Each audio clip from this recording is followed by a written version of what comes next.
1. We need to start this from the beginning. In 2005, after spending a year working in New York, I had moved back to my hometown for family reasons. Landing a job was difficult because most places were looking for a minimum of 5 years' experience, and I had not quite gained that much experience in the professional world since I graduated from college.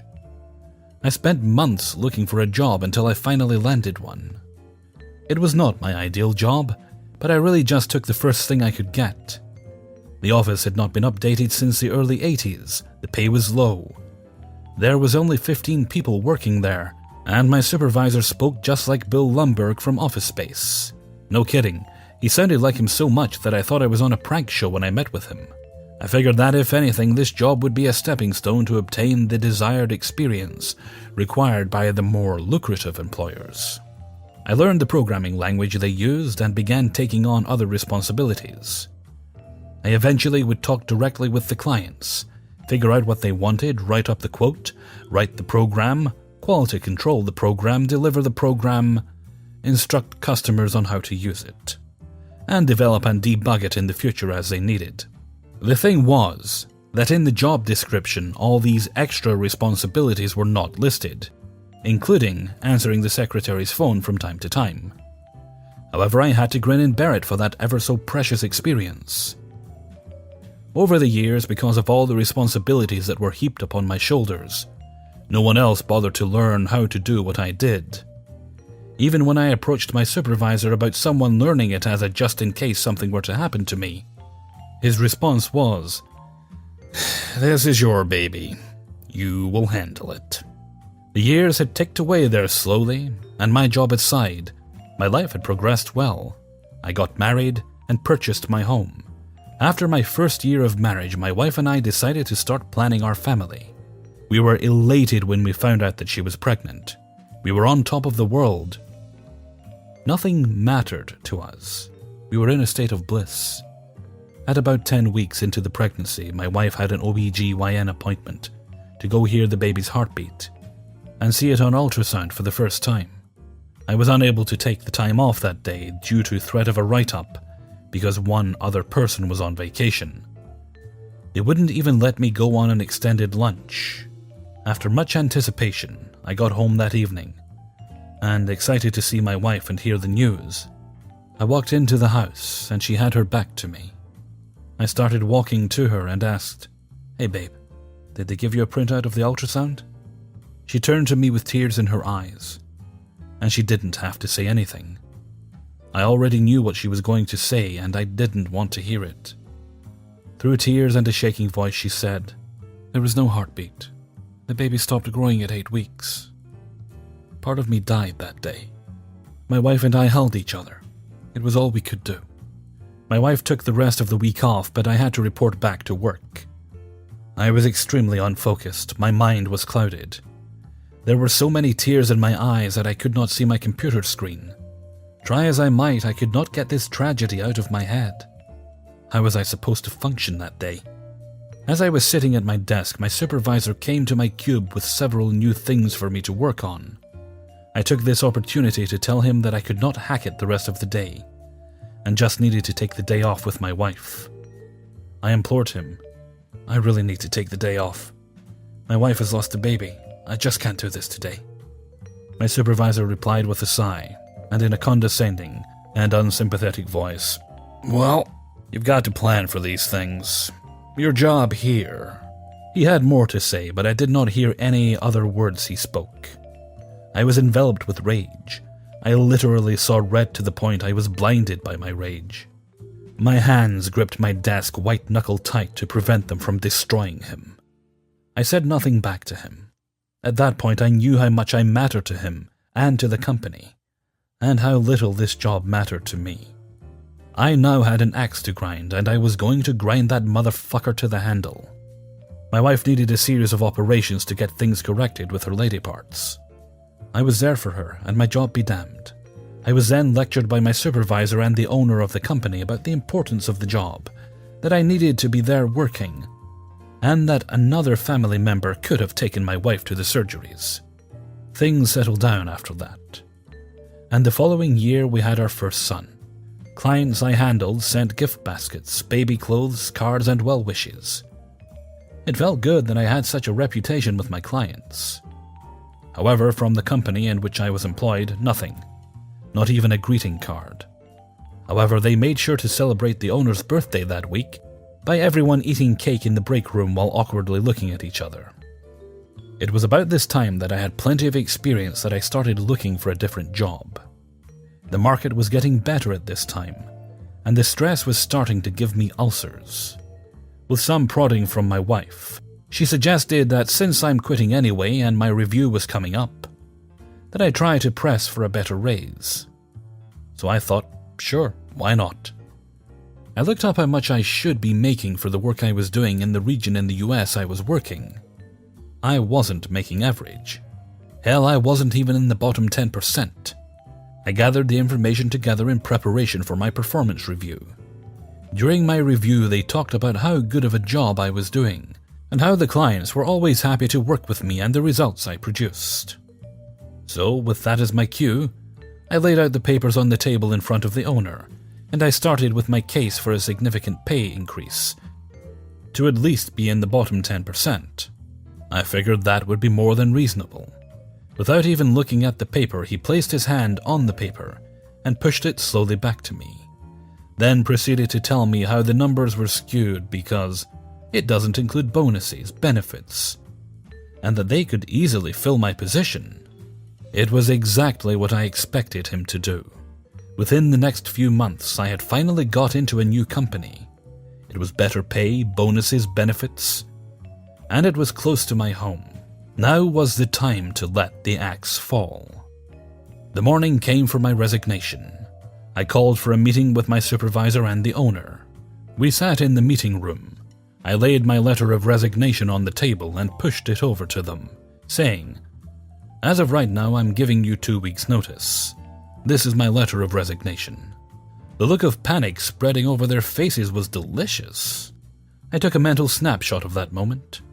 Owner: Could you please give us 3 weeks? There is too much you have to hand off, and 2 weeks is not going to be enough time. Me: No, 2 weeks. I already have a start date with the other company set. Staying here would not be worth my time. Supervisor: But you know too much. We need more time. At this point, I saw that dish of revenge laid out in front of me. Now for the main course. Drool was in my mouth as I was about to take the most delicious bite of my revenge. Me: Well, you need to plan for these things. I'm not sure if he got what I was referring to or not, but for the next half hour I had never heard so much begging and pleading. I did not budge from the 2 weeks. The owner went all in with, "I don't understand why you are leaving." I replied, "Because the place I'm going to is paying me $20,000 more a year, better benefits, and it's closer to my home. Also, you are working in a dead programming language. The developer has stopped supporting it in 2007. I give your company 5 years at best. Also, you people are the worst." I didn't just burn that bridge, I nuked the bitch. You see, after my resignation meeting, they assigned another person to learn everything I was working on for the next 2 weeks. I noticed that he had recently got a haircut and had taken off on a random Thursday while I was training him. I could tell that he did not care. This couldn't have played out better. I was training someone who was about to quit, and the week following my departure, he quit. So you may be asking, wait, how did you know he quit? Well, you see, he did not give a 2-week notice, and even if he did, he could not train anyone because he was not paying attention or taking notes. So they called me. Me: Hello. Owner: Hey, we are in a bit of a predicament. Dan suddenly quit on us, and we don't know how to take care of these systems. Would you be able to help us as an advisor to get the information we need? Me: Well, the last paycheck I received from you seemed to affect my memory. I'm sorry, I cannot help you. Click. All subsequent phone calls from them were ignored. I know that I could have charged them a lot of money for the knowledge I had, but this was worth so much more than what they would give me. To paraphrase Rorschach from Watchmen, "The accumulated filth will foam up about their waists, and they will look up and shout, 'Save us!' And I will look down and whisper, 'No.'" Oh, and 4 years and 9 months later, the company was bought out and dissolved, just as I told him. 2. Well, to put into context, this happened about 10 years ago at college. I studied in a private school and always worked through my degree in order to survive. So I had a little bit of a problem with attendance sometimes. This professor was the typical scumbag Steve, only passing those who gave him a bottle of whiskey or if you were a cute chick, and flirted with him. Let's call him SS. He liked to be too personal with students, passing the border of respect a lot of times, and for this particular time at the beginning of term, he messed with me, and I had woken up on the wrong side of the bed.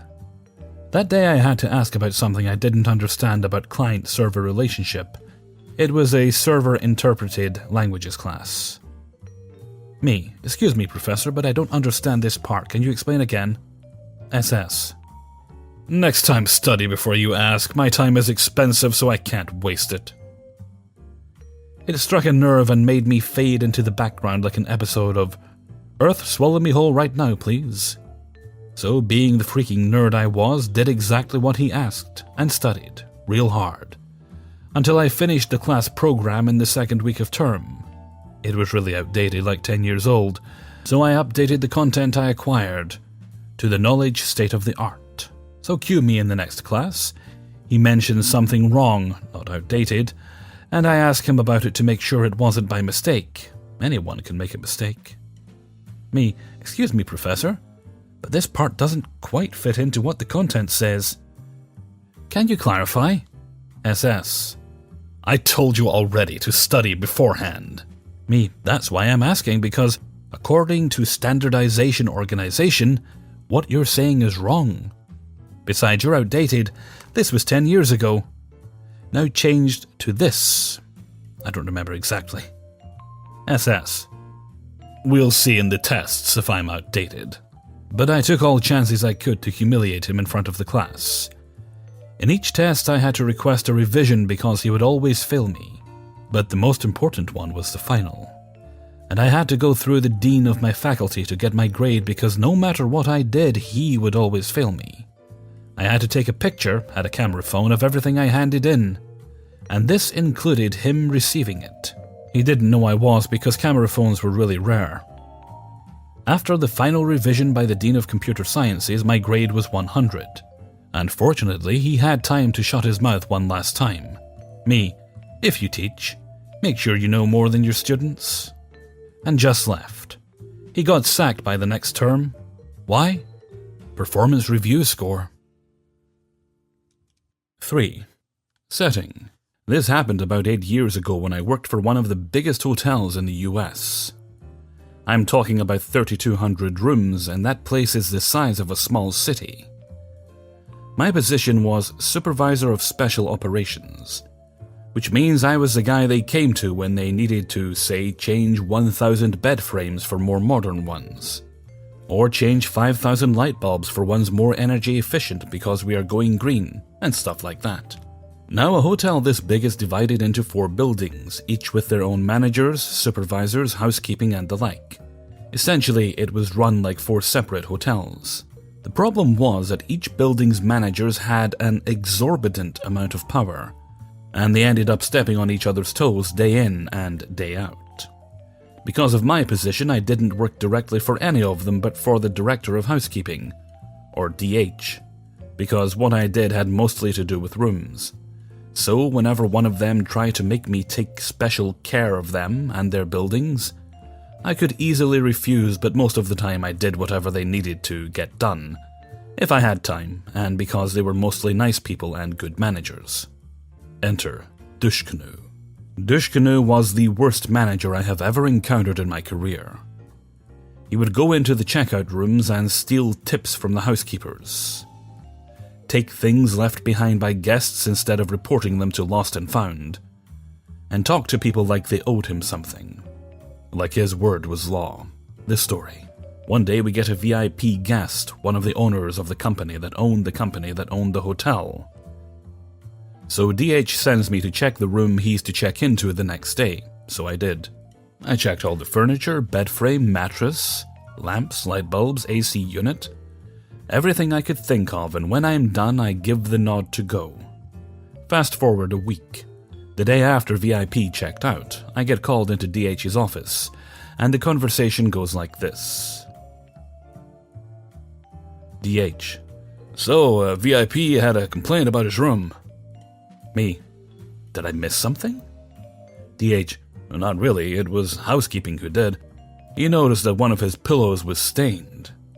The pillows are in a protective cover inside a pillowcase, so he had to have taken it out to both notice it was stained and requested another one, which was also stained. Me: And you want me to do something about it? DH: I want you to check all the pillows during renovations. Take all the stained ones out of the rooms and send them to laundry, and then place them back in the rooms. Me: It's going to take a couple of days and some severe overtime, but okay. The hotel was scheduled for renovations about 3 weeks from the date of the VIP pillow incident, where the hotel was supposed to shut down for 2 weeks, and outside contractors would come in and do most of the work. During this time I was supposed to just stand by and help out the contractors with whatever they needed. But because of the pillow incident, I now had something to do. So I had my instructions from DH, and the date rolls by and me and my team get to work. About halfway through the first building, I get a call on the radio from Dushkanu, asking where I was. DH had a family emergency and was out of town, leaving Dushkanu in charge of overseeing operations until he got back. I respond with my location and get back to work. About 10 minutes later, Dushkanu enters the room I'm currently working in, and the conversation goes like this. Dushkanu: You were going to throw away all the stained pillows. Me: Now why would I do that when I have clear instructions from DH?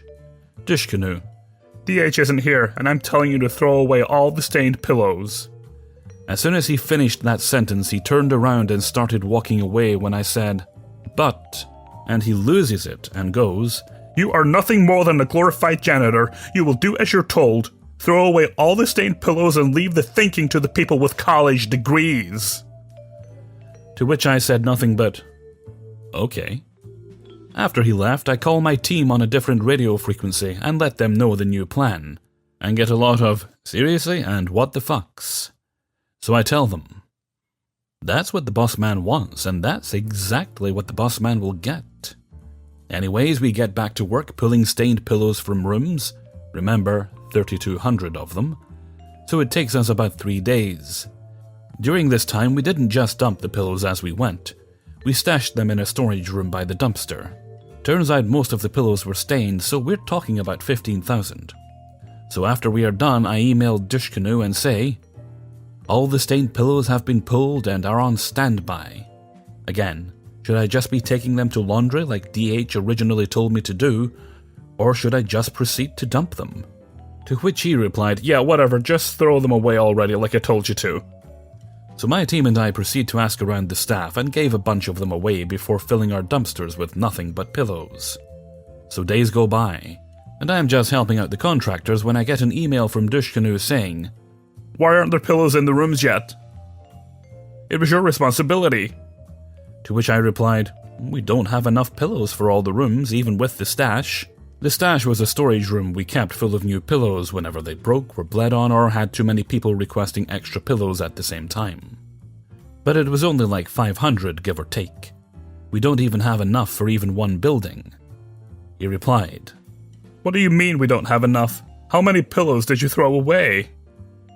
My response, you told me to throw away all the stained ones, so I did. About 15,000. To which he replied, 15,000? How could you be such an imbecile? Now what are we supposed to do? We can't delay the reopening.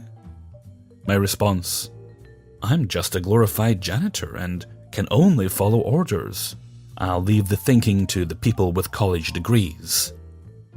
He then proceeds to call DH on his personal phone, who was out of town attending his father's funeral, and belittle me, saying how incompetent I was, and how I threw away all the pillows I was supposed to have washed, and put back in the rooms. So I get a text from DH that just said, "DH told me what you did. We'll talk when I get back in 2 days." During those 2 days, I compiled a folder with the email thread with the pillow conversation, and since I don't have access to the security mainframe, went to my buddy who is the security manager and checked the cameras, and I found the footage of him telling me that I'm a glorified janitor and to leave the thinking to college graduates. There are no cameras in the rooms, but the hallway camera caught the audio. 2 days went by, and as soon as I came in the next morning and pick up my radio, I get a call from DH to meet him in his office. So I head there with my folder and my footage in hand. When I walked in, he was sitting in his desk, with Dushkanu standing next to him, and the conversation went like this. DH, take a seat. So I take a seat. DH, would you care to explain the situation you have put us in? Me, no problem. I pulled out my folder, opened it, put it on his desk, and pushed it towards him. He spends a couple of minutes reading it, including the transcription from the security footage. And when I can tell he's done reading, I said, "They wouldn't let me take a copy of the security footage as policy, but you can talk to Mr. Gardy and he can show it to you." He then looks at Dushkanu with raised eyebrows, looks back at me and says, "Would you excuse us for a moment?" I just nod, get up and walk out. About 30 minutes later, out comes Dushkanu, with the biggest puppy who peed on the carpet and got hit with a rolled-up newspaper face I've ever seen. DH signals me to come in again and says, "Mr. Dushkanu has decided to take some personal time indefinitely. Carry on with your day." And that's the story of how a manager tried to get me fired because of his stupidity, and it didn't work. 4. This story is so malicious I got the entire staff on board to do this with me. And in doing so, took only 4 days to reverse this policy. I'm getting ahead of myself though. First, you need a little information about my clinic. It's really big. The biggest in the region for the parent company that operates a series of clinics. The building is 3 stories tall, and built out of a converted shipping warehouse from a company that went out of business in the 60s. 1 floor is a counseling center. 1 floor is a medical clinic, and 1 floor is a crisis center where suicidal people, drug abusers, etc. are brought to try and get them stabilized. All 3 are operated by the same parent company, and as such we all work closely together with clients. Honestly, it's controlled chaos most days, but we all work cooperatively to ensure clients are seen and taken care of each day in as close to a timely manner as possible. While you can't bounce from therapist to therapist, anybody can take a first-time appointment. Each of our schedules are built out so that we each take several first-time appointments per day. But sometimes multiple people show up at the same time for that appointment, double booking, or someone makes a mistake and schedules a regular counseling session over the top of a first-time appointment. In case you don't know, first-time appointments are almost always strictly information gathering and diagnosing per insurance requirements. No therapeutic relationship is formed during these times. Cue the story. Last Monday, the VP for our region stopped by first thing in the morning and called an all-hands meeting. VP: "Things are not as organized around here as they need to be. You guys constantly are pulling clients from one person's schedule to another, and have weekly reports that make no sense because of it." Office Manager: "Well, yeah, it's hectic around here on the calmest of days. We have nearly 3 times the volume of the next largest center in the area. We all just help out where we can." Clinic Director: "FTAs, first-time appointments, are the easiest way to help even out the caseload. When clients no-show or a weird gap winds up in someone's schedule, they'll take an FTA off of someone who is slammed or hasn't had lunch that day." VP: "This is unacceptable. We need more accurate reports, and this behavior messes up reporting. It works at other clinics, it should work here." Office Manager: "Yes, it may. But as I already said, we have such a high client volume, restricting schedules in this way will reduce our productivity significantly. And I guarantee there will be client complaints due to longer wait times." VP: "If you stick to the schedule, it will work out." A valiant amount of protesting followed by nearly all staff members. clinic director and office manager. But the battle was soon lost. The VP left with a door slam that said, "Screw you, I'm in charge." And we spent 5 or so minutes trying to work out a solution.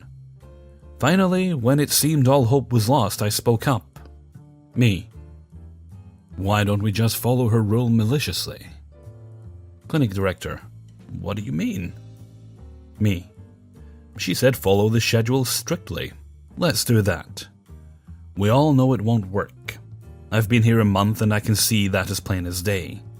So let's follow the rules so hard they come back to bite her in the ass."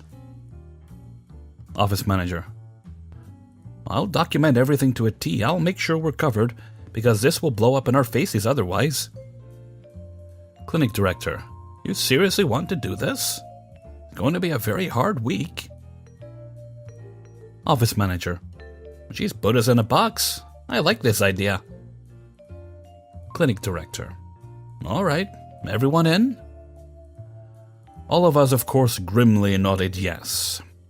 Some days you can have as many as 15 appointments scheduled on your calendar, with many being first-time appointments we pass around as needed.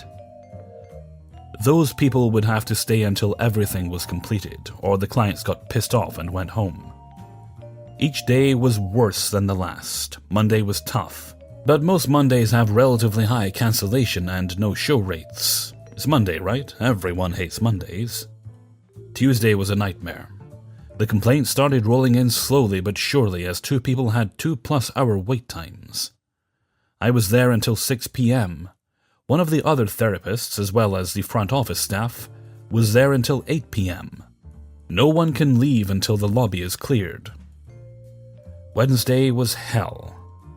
People who had left, no-showed on Monday and Tuesday, had rescheduled for Wednesday. Complaints were piling up, and our complaint box had to be emptied midday to allow the stuffing of new complaints. Thursday was worse than the apocalypse. 3+ hour wait times, as no one had been helping each other out all week, and we were all backed up as a result. Regular appointments take precedence over first-time appointments, so newcomers kept getting pushed farther and farther back.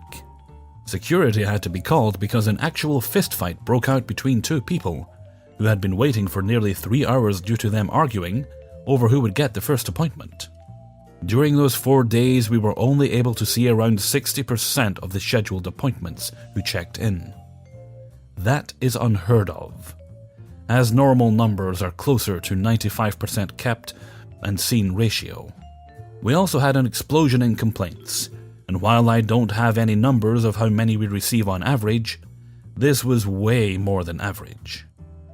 Office manager had been scanning and forwarding the complaints as well as our daily number to the VP, and on Friday, VP came back to our office. She didn't call an all-hands meeting this time. VP only met with clinic director and office manager. But there was some shouting that could be heard from the conference room. VP was pissed. But office manager had documentation to prove this was VP's fault. And after 15 minutes or so, VP left with a door slam that said she was very pissed at us. Office manager called us all into the conference room. Clinic director: "The VP has reversed her policy. We'll go back to doing things the way we were before." Me: "I assume she didn't apologize for causing us all that grief this week?" Office manager: "Oh, she didn't, but I'm authorizing overtime for everyone who stayed late. Even the salaried people. You guys deserve it."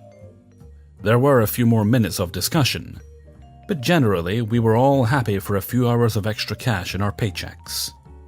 Aside from the front desk staff, God bless them, we all had extra downtime during the day because instead of helping co-workers out, we watched YouTube videos and goofed off.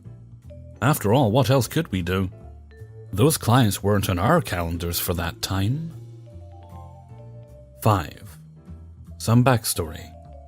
I am the youngest of 3 sisters, my poor dad. My older sisters are a year apart. I'm 7 years younger. Since my older sisters were close, I was a lonely kid. It didn't help my sisters hated me. They started a competition to be the golden child, and I was dragged into it. My oldest sister was the academic genius. She was the one who'd make it. My second sister was the popular, beautiful, social one.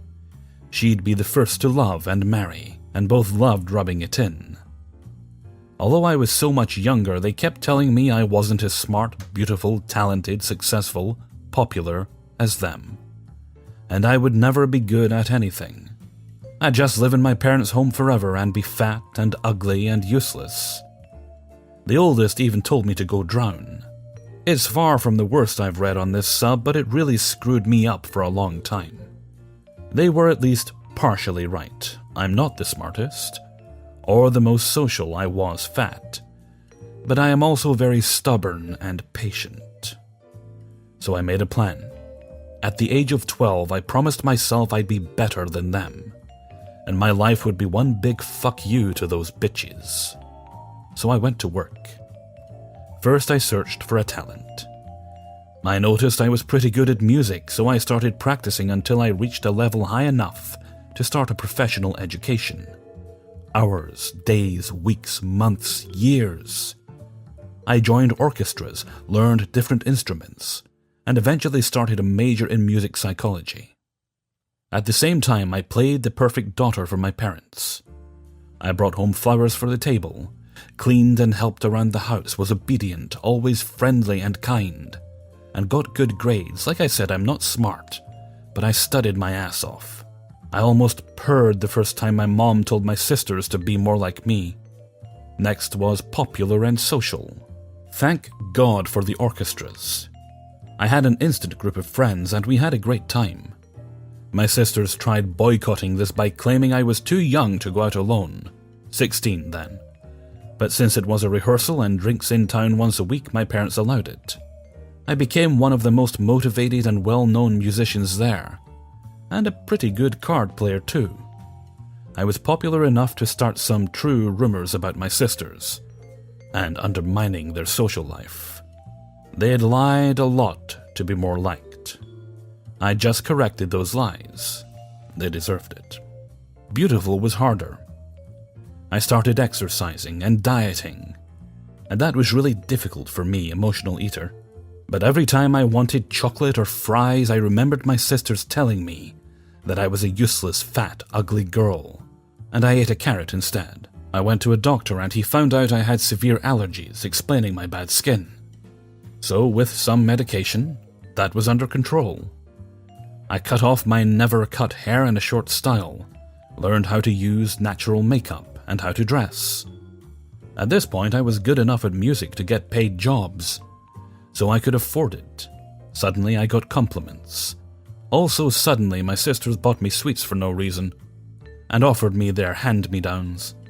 When I met a guy who I really had a connection with, my family obviously wanted to meet him. My parents loved him. My sisters obviously didn't. They tried to break us up by telling my parents that he was a bad influence, and the oldest actually tried to forbid me to see him. I was 20 years old. I was livid. But luckily my parents are nice people and they told my sisters to back off. It took me 15 years to really complete my revenge. Now I'm exactly where I want to be. I graduated and have a successful practice as a musical therapist. I'm happily married. I have 2 wonderful children, and I still look damn good despite some stretch marks and scars. I live in a beautiful home, husband has a very good paycheck, and I'm genuinely happy. My bitch sisters never really let go of their egos and attitudes, resulting in one living at home, and one getting fired constantly for being too difficult to work with. No boyfriends, few friends, and both are struggling with their weight. And at every family function I smile when my parents tell them to be more like me. 6. I was in 7th grade, for reference not US and about 13 years old, and I was at my basketball practice at school. Our male locker room had holes in almost all of the doors from kids punching them. One of the other kids, from practice, let's call him Bored Kid, was, as you may have guessed, very bored and was walking around the locker room. Bored Kid stopped at the entrance door and started picking apart the broken pieces off the door, before practice, and throwing the pieces on the floor. This is what will later cause the shit to hit the fan. Among others, there was an older kid, let's call him Douche Kid, He was bigger than all of us and liked being, well, a douche. While we were still there in the locker room, I approached the bored kid and started talking to him till the beginning of the practice. We started heading out and the janitor came in right after us. The janitor is an alcoholic old guy, grumpy, and has a few conflicts with the students over the years, where he called the students offensive names and cursed at them. Think an even grumpier but skinnier version of Willie from The Simpsons. He saw the pieces and started yelling about the door at us. I turn around and douche kid comes in and starts saying how I broke the door and was laughing about it earlier. So the janitor freaks out and starts yelling at me, calling me names, saying stuff like, "I fuck your mother." He pulled me inside the locker room by my arm and started saying how he's going to make me liable for all the broken doors, and how my dad's going to pay. I tried explaining what happened, but he did not even give me a chance to finish. Now this is where the good part starts. He insists that I call my dad and tell him to come right away with his wallet to pay for the damages. I ask him, knowing my dad, "Are you sure you want me to do that?" He yells that he is absolutely sure and that I should call him right away. To fire him up even a little more, I tell him I don't have a phone to call him. And he already took out his phone mid-sentence, grinning ear to ear, and I said, "Yeah, sure. I'll call my dad." So he hands me the phone and I enter the locker room and call my dad. I explain everything that happened, the magic words. I told him that he cursed at me, mentioning my mother. Dad said he is coming, and I went back to practice. I handed the phone back to the janitor, and he was still grinning with joy. Now my dad is a 6'3", 250-pound, scary-looking man, and a boxer as a young lad, again just for reference. In the middle of the practice, my dad came into the gym and called me over. As I was coming out, the janitor showed up, grinning. He immediately started telling my father how I broke all the doors. My dad stopped him mid-sentence and said, "He told me that you said you're gonna fuck his mother." The grin fell into the dark abyss, never to show again. The skinny little weasel was now scared shitless. He started to stutter and said with a nervous laugh, "Oh no, that is not what I meant. I meant it, how do you say?" Dad, "Figuratively." Janitor, yes. Dad, "So how about I break your bones?" "Figuratively." The janitor went pale and said, "But sir, I don't think there is a reason for such actions. Please, let's not do this. I guess I was wrong, maybe. Some doors were already broken, so maybe he was telling the truth about not breaking them." Dad, "If I ever hear you as much as look at him the wrong way, I'm going to break your bones, but certainly not figuratively." Janitor, "Oh, no problem, sir. I don't have any problems with that." So me and my dad went home after, and now I was the one grinning. After the incident, the first time the janitor saw me, he asked, quite hypocritically, why I had to bring my dad into that, and I said he was the one insisting I call him. Ever since then, he says hi to me with a big old smile. 7. Sadly, I am not the pro in this story. I was, however, in prime position to watch a master at work. I came into a big multinational company as an intern and got invited to sit in on a meeting for experience. This meeting wasn't particularly important in the grand scheme of things, but did involve serious conversations with one of our service providers, hence why it would be a good experience. My manager explained that we were having issues with a product that the service provider had developed. Basically, it was still in the early documentation specs part of the project, their first deliverable. But the document they had produced was utterly terrible. The expert from inside our own company had sent it back 4 times for revisions, and the service provider had consistently failed to meet the deadlines. This was their last chance before some serious penalties would be applied to their contract. My manager and I met up with the expert, who was a young woman, relevant only because this is a fairly tech-intensive field, so she ended up being the only woman in this meeting, and the service provider specialists who are meant to be writing the document, and the service provider's client support manager, and the service provider's contract managers, and the service provider's manager's manager. This meeting ended up having 9 people in it. On our side, 3 people. On the service provider's side, 6, including big names who are clearly gunning for a fight. Expert takes charge of the meeting fairly quickly and immediately hands out copies of the document in question to everyone. It's about a 20-page document, with maybe 15 tabs marking out parts. There are also comments in the margin via Microsoft Word, giving what seemed to me to be very clear explanations as to what is wrong and how to fix it. Our expert then says that the service provider had requested the meeting and asked if they had any particular questions about the feedback. They say they'd like to discuss everything, and expert turns to the first tab in her copy and reads out the comment. Given it's at the start of the document, it's something to do with the scope, listing 3 types of information as in scope, and excluded a 4th that was very important to clearly document. At this point, the service provider contract manager immediately argues that the expert is being too pedantic, and that it's unreasonable for them to continue to make minor changes. It seems pretty clear that this is leading up to some kind of argument, and my own manager begins to respond. Then expert pulls out a new set of documents and hands them out to everyone. The original version of the document had about 15 tabs over 20 pages. This had something like 40, they're color-coded. The other version has those issues that I believe are most significant and that need to be resolved to meet the minimum standard. However, I am perfectly happy to go through with every issue I found and every way that this document does not meet the company standard and style guide that you agreed to follow, and have all of us discuss which of each of these issues are required for acceptance. And then expert starts to do so. They've labeled an acronym wrong. Surely problems on the front page are enough of a poor reflection on quality, and so easy to fix, that it can be resolved before the document is accepted. After maybe 15 minutes of this detail, the service provider's contract manager pulls a different tactic.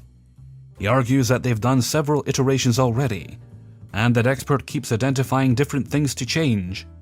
He says she's moving the goalposts. And so, expert pulls out a 3rd version of the document. This one is twice as long, because it's their legal backline comparison from an earlier version of the document. It also has twice as many tabs as the second one. These tabs have symbols on the ends as well as colors. Expert now wants us to go through this version of the document, and she will demonstrate that her feedback has remained consistent throughout the iterations, and that the service provider team have either failed to address it or have implemented new undiscussed changes that had issues.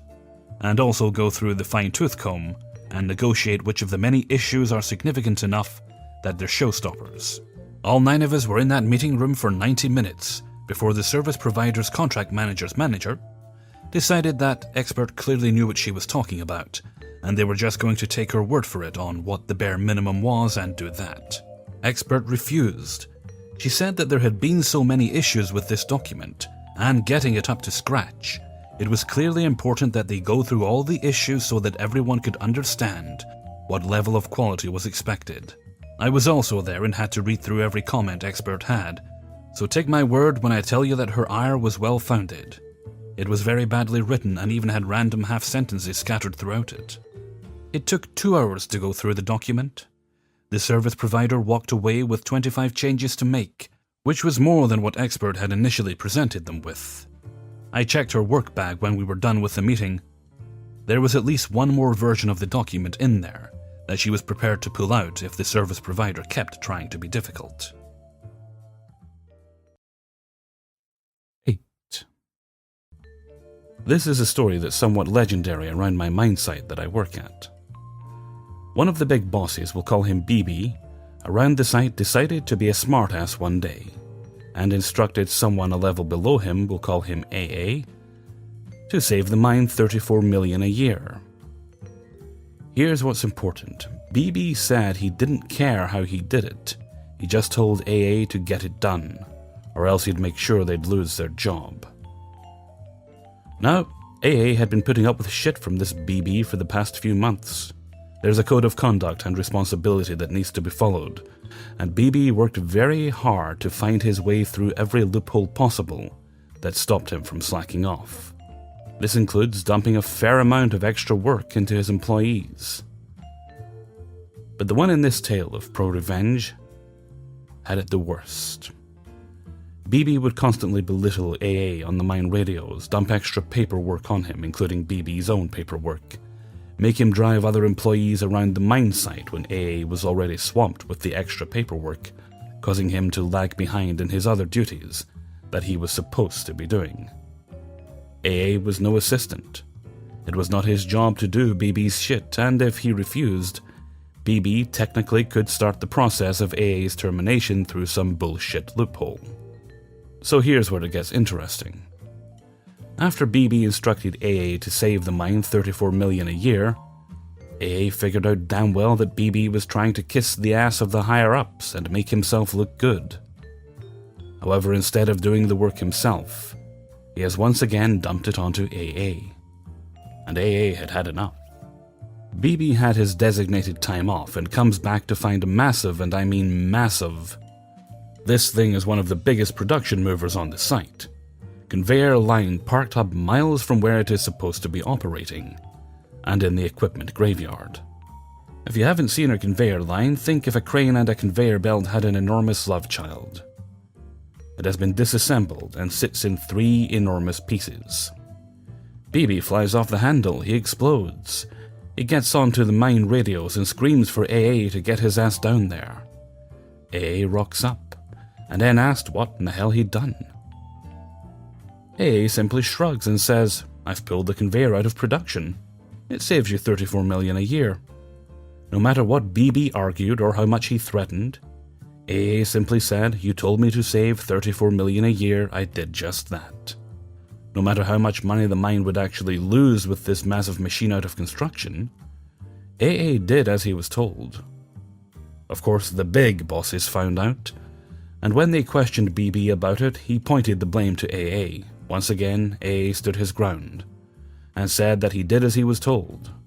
Once BB confirmed what he had instructed AA to do, it wasn't long before BB was sacked.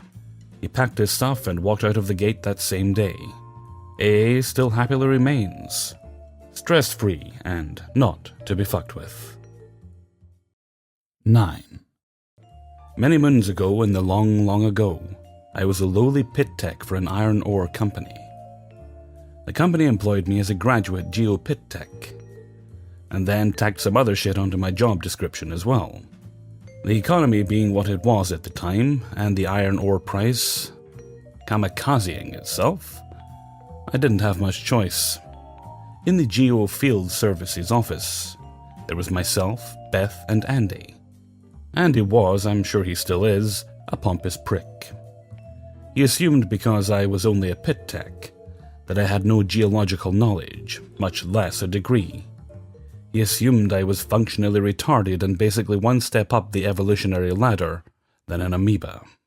Part of my job was sampling blast holes, doing sample sheets, making out ore blocks, designing ore blocks, ore spotting, helping survey mark up a drill pattern, helping drill and blast load, stem, tie-in, and fire a shot, and some occasional operating, mainly in a roller or water cart. My low-priority duties included cleaning a weighbridge, which is a big bridge that road trains pass over when they get loaded with ore from a stockpile before they take it to a rail siding. This is way lower on the list of things than sampling blast holes. In steps Andy. He asks me to go clean the weighbridge. I tell him that I have a blast hole to sample, and that I will do it afterwards. Seems reasonable to myself and Beth? Nope. He tells me under threat of termination that I am to do what I am told. Okay. I go clean the weighbridge, which is a shit job, especially in summer. To give you context for what it involves, imagine scraping a 60-meter-long concrete bridge deck with a shovel, which contains mounds of hardened iron ore. When it gets wet from rain or a water cart, it solidifies into concrete, basically. Under the bridge there is a gap about 1 foot high. This is where the load cells sit. The gap needs to be kept empty. All in all, it is a shit job. It takes at least 6 hours to do properly, so it's usually split over a number of days. The fallout from me cleaning the weighbridge and not sampling blast holes was massive. For starters, if the blast holes aren't sampled, they can't be loaded and blasted. Not blasting the holes means we have no dirt to mark up and mine or process. The mine ran out of dirt to send to the ROM and waste dump on night shift, so the production crew had to be put on standby. Then morning came. Senior management was pissed. Board of directors was pissed. Everyone and their mother was pissed. They all looked for who was responsible for this monumental fuck-up, and all fingers were pointing at me. I'm pretty certain HR was drafting my termination papers. Andy chewed me out after he received a verbal pineapple from the production supervisor and mine manager, and then told me to go see the mine manager and the production supervisor. I enter the office and I am faced with two grim-faced, visibly pissed-off old men. They ask me what went wrong, and ask if I realize how big a fuck-up this is. In my most innocent, I'm just a new person voice, I explain that I was just doing what Andy told me. Cue looks of confusion. They look at each other, look at me, and then ask me to fetch Andy. I get Andy. He looks just as confused as the other two. This is beginning to feel like the Nuremberg trial. The mine manager says one word, "Explain." So I tell them exactly what led to the events of the mine running out of dirt. Andy said go clean the weighbridge and to do what I'm told. So I did what I was told. I could hear the tightening of Andy's anus as well as the audible intake of air it made. The supervisor and manager look at Andy. He begins to try to explain himself, but it all comes out as an incoherent mishmash of words. Eventually, I am told to wait outside. I can hear them shouting, lots of raised voices.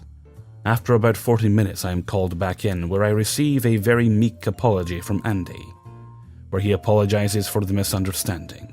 I correct him and say I understood you perfectly, but I accept your apology nonetheless. As we go to leave, the mine manager asks me to hang back and have a chat. He says that I am never to do anything like that again, and if Andy ever says anything like that again, or if I'm unsure about anything, to come ask him personally and he will sort it out. After leaving the office and beginning my long walk to freedom, I was bought several beers at the Wet Mess that evening. 10. I work in a unicorn position in my probably recognizable company, referred to as RC. Due to my unicorn position, I get a huge latitude on how I work, and one of the first things I did is remove myself from the office, relying on tech to work with the people I need to. As a result, for the last 2 years, I am not very recognizable in the halls, and since I mainly work with the executives on board, I am really only known by the higher-ups and the people I worked with along the way that helped me get where I am. I like to drink and talk work, and have a large collection of co-worker friends that get together in person very regularly to do this. In summary, if you work at my company, you either don't know who I am, or you have a zillion war stories about me. I got married recently, and therefore tried leveraging as much as possible the assets my company has that could help me out, and they were awesome about it. But using a fairly business-oriented space to throw a wedding required a lot of shoehorning on my part, so I took some time off to make sure I was on the ground, to make sure it executes properly. Security layers, building operational oddities, and a sprinkle of slashing bureaucratic red tape. This entailed me moving many hundred pounds of bottled water, booze, mix and furniture from one office to another, walking distance a couple of blocks, by myself with an awesome manual lift. Also RC work property, but not logoed. I quit smoking, so I now vape, and it's going well, but I do vape every chance I have. I so miss suckling from the dark mother's smoky teat. But I try to be considerate in public places where people don't have any choice but to be near me, like waiting at a street corner. I try to stay away from the mass of people waiting and try to stay downwind. It's a hot, sweaty day, and I've been moving several loads of stuff, and since it still involved me going into my office, I can't get away with a tank top and shorts. So I'm wearing a blue golf shirt with the company logo the same color as the shirt on one sleeve and khaki dockers. Scenario painted. Cue me waiting at a street corner on my 6th load of 300 pound, while trying my best to politely vape when I am approached by an instantly aggravating woman. Let's refer to her as Karma is a bitch. I try my best not to engage in conversation that is not of interest or of relevance to my tasks at hand. But when I'm tried or stressed, my laconic, sarcastic impulses get the better of me, and I can't help myself. I'm waiting at the street corner for the light to change with a load of shit on the awesome cart. Karma is a bitch. Man, you there, man! You shouldn't be vaping when you are working. Me. I'm okay, thank you. Karma is a bitch. Stop vaping right now. You are doing a simple job. You can wait till you're in your basement apartment to smoke. Me, I'm sorry, is it bothering you? You're upwind, and the light is going to change in a moment. Karma is a bitch. So rude. Upwind doesn't matter. You're being very disrespectful to your employer. You are lucky to have a job. Me, thank you. I'll let them know your feedback. Karma is a bitch. Who do you work for? Me, I'm not telling you that. Just know that I'm moving some stuff for myself. The light has changed. Have a good day. Karma is a bitch. Tell me what company you work for. Then she jumps in front of the load as I'm easing it onto the downward slope transition from the sidewalk to the road. I have to absolutely fucking haul on it to prevent it from going down the small slope and coming in contact with her or worse, crushed foot perhaps. Luckily, some random well-dressed young man also jumped in to help me brake the cart, then looks at her and says, "Get the fuck out of the way, crazy, this thing is heavy. Let this delivery dude do his job." He then proceeds to cross the road, probably feeling great about helping out a regular working Joe. Which he did help, admittedly. Meanwhile, I'm thinking, thanks random, but I'm not a delivery person, damn it. Lady now realizes she nearly got herself hurt, and moves out of the way, and I proceed to move as quickly as I can across the street. One, I've got to get across since I've lost time on the light, and two, I have to build up some speed to get up the other side. Does she now, slightly embarrassed, wander off or double down? I wouldn't be writing this if she didn't double down. Halfway across, she starts hustling after me and is now furious, and seemingly forgetting that I didn't swear at her. Karma is a bitch. How dare you? You nearly attacked me with your cart. If you won't tell me where you work, I will follow you to your customer. Me, great. Lady, just go about your day. And probably I shouldn't have done it. But now that I'm up on the sidewalk again and pushing calmly along to my office and will take about 2 minutes to get there, I start to vape again. Karma is a bitch. Can't believe what an awful person you are. You know you shouldn't be doing your vape thing. You are working. You have sworn at me. You knocked me down with your cart. Except for vape, I didn't do any of these things. She goes on for a while, huffing and puffing. I enter the building, and then she realizes where I am probably going. Karma is a bitch. Oh, I hope you are going to RC. That's where I work. I'm going to have you fired. I now take a determined look at her badge. Yep, it's the same format as mine. Mine's in my pocket, and the badges aren't branded. She clearly hasn't noticed the logo on my sleeve, which I got at the company golf tournament like 5 years ago. I can't resist. Game fucking on. The problem with my anonymity is that I don't know what she is either. It's very unlikely she outranks me, but if she's an executive assistant or well-connected, I should probably abandon this as it won't be worth the hassle I may have to endure. The security who had been helping me all day is there, and he's a chill young dude. I give him a silent shush as I walk in. He smirks and complies. Karma is a bitch. I demand to know what company this man works for. This takes me aback. I understand why she's being this way to me, but this is her fellow co-worker, yes? They are contracted to do security for us, but are certainly deserving of respect. At least a hello and a gentle lead into her issue. Security guard. I'm not sure, ma'am. I can probably pull it from the invoice. What is your name? Karma is a bitch. Karma is a bitch. Me. I think you should probably look up who she works for as well. Karma is a bitch. Looks sideways at me. Security guard. She works for Mr. Spichemin. Sweet. She works for a person, under a person, that I work with and have known for a long time. No obvious repercussions. Now I just need to get some witnesses. Me. Mr. Security Guard, could you please call the facility manager for this building? This load is for her space. Technically correct, and she is also one of those drinking co-worker friends I mentioned earlier. Karma is a bitch is now furious that Security Guard gave out her boss's name. His response was, I had to. I can't see your badge and had to verify you are still an active employee. I think to myself, props dude, good save. I think I have a new member for the drinking circle. The facility manager has now arrived. I unfortunately don't get to fill her in before her arrival, or give her a quick cue, but she's super bright, I can get hold of this. Facility manager. Hey, Miss Strider, what's up? Is that for me? Me. Yep, for Karma is a bitch. This man is so rude. And starts telling the whole story.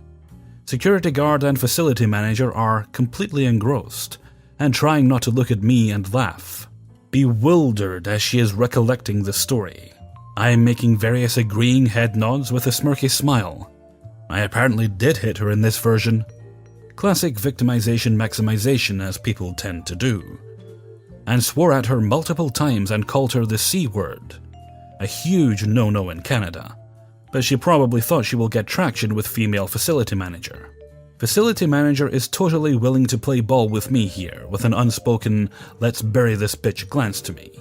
Facility manager gets Karma as a bitch to write down her statement that she needs to give to the delivery company to get me fired. Her story surprisingly ends up being a bit different than what she told facility manager and security guard. I'm less offensive and didn't hit her. Karma is a bitch turns to me as I come back from unloading the stuff for my wedding. Karma is a bitch. So, what do you have to say for yourself? Me. Nothing.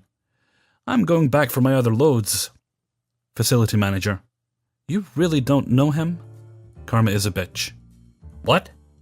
Facility manager. He works here. Look at his shirt. Now that I'm on the opposite side of her, she sees the logo. And I have been using my pass to go unload stuff. It noticeably clicks for her. Of course, she triples down. Karma is a bitch. This is totally inexcusable that a representative of RC acts this way. He's totally going to get fired when I speak to my management. Name drops her executive member, which would be very impressive if she'd actually met him. Me. I was thinking the same thing. I let the moment land. She is clearly confused. Karma is a bitch gets a concerned look on her face and leaves, storming off. Facility manager and security guard and I all laugh at that shit, and then try to figure out who she actually is. Turns out she has been with RC for like 5 months. Facility manager, who works with finance pretty closely, says she'll know more by the time I get back with the next load. Turns out she is an entry-level financial analyst. Facility manager. That is hilarious. Are you okay? Me. It's fine. Sorry, I needed another witness other than security guard to make this airtight. Facility manager. Oh no. You aren't actually going to get her fired. Me. Of course not. I don't know anything about her or her performance, but I do have a play.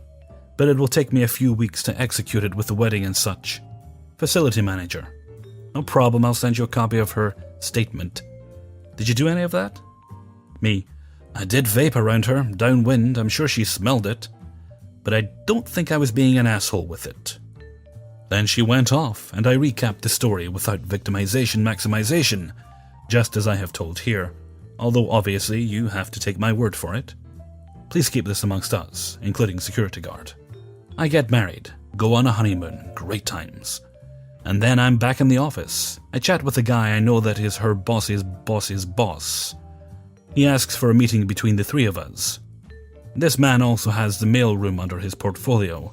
Since I have been gone, photos and stories of my wedding have circulated all around and features on the company portal. Company wedding, long-standing employee, and half the people there were the same drinking friend co-workers I hang out with. Karma is a bitch knows exactly who the fuck I am now.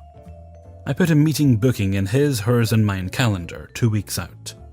Lots of sweating time for Karma is a bitch. The day of the meeting, Bossy's boss's boss.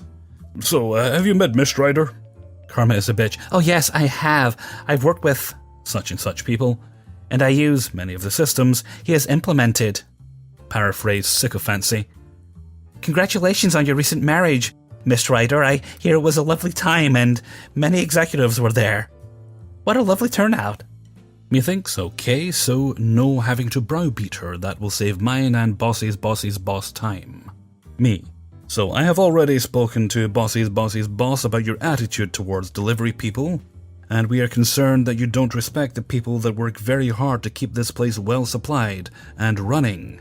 Karma is a bitch. Oh, but I do. I'm sorry. I was having a really bad day, and I just kind of lost it. Me. I was hoping that was the case. So sorry you were having a bad day. Your boss speaks very highly of you and says you are doing really good work for us. but we can't really let this slide. As you put it, a representative of our RC can't behave this way. Karma is a bitch. Oh, I understand. Please allow me at this time to formally apologize. Bossy's boss. That's great. I know Miss Ryder appreciates the apology and understands. It was just a lapse in your regular character. Miss Ryder and I have been talking, and we think you could really help us out with an issue that exists, and also allow you to see a more thorough understanding of our enterprise. Karma is a bitch. Oh yes, of course. I'm happy to help you, Bossy's boss. Bossy's boss. That's great. Miss Ryder has offered to show you what your new tasks will entail. But unfortunately, the time we need you to do that will mainly be your lunch hour, and when you are done working for about an extra 30 minutes. This would be volunteer only, of course. Karma is a bitch. Yes, of course, I accept. Me, great. Our mailroom is understaffed at the moment, but we realize we can keep them doing their regular duties as long as we have someone moving the flavoring for the soda streams from the loading dock to our cafeteria floor. We can't have delivery people do this, of course, since our building is very serious about security. And it's our food, so we need a trusted employee to do this. There are a few other deliveries of fruit and food that would also need a very trusted and valuable employee to safeguard its delivery. Thank you so much for helping us out. We will make sure your dedication to keeping this building running, in addition to your financial analyst work, which we understand is excellent, is well known. Here's your new manual lift. Don't worry, it's awesome. And if you have any questions, please ask the manager of our mailroom. He's fantastic at his job. Further epilogue. Predicted. Me and Bossy's boss will stop her from doing it after a year, and maybe earlier, if she threatens to quit before that. But everyone in her management below Bossy's boss were not impressed about her behavior when me and Bossy's boss called her on it. I think probably a bunch of those people don't actually get it and are just following Bossy's boss's lead. Regardless of a person's job, if they do good work, praise it. And at worst, never berate someone for doing their job if they are actually doing it. Hey everybody, Hellfreezer here, and thank you very much for listening to the Revenge is Ice Cream Archives number 3. And thank you very much to everybody who allowed me to use their stories in this video. There we go, we made it to episode 3, good for us. I'm mentally patting you all on the back, unless you don't like being touched, in which case I'm nodding my head approvingly.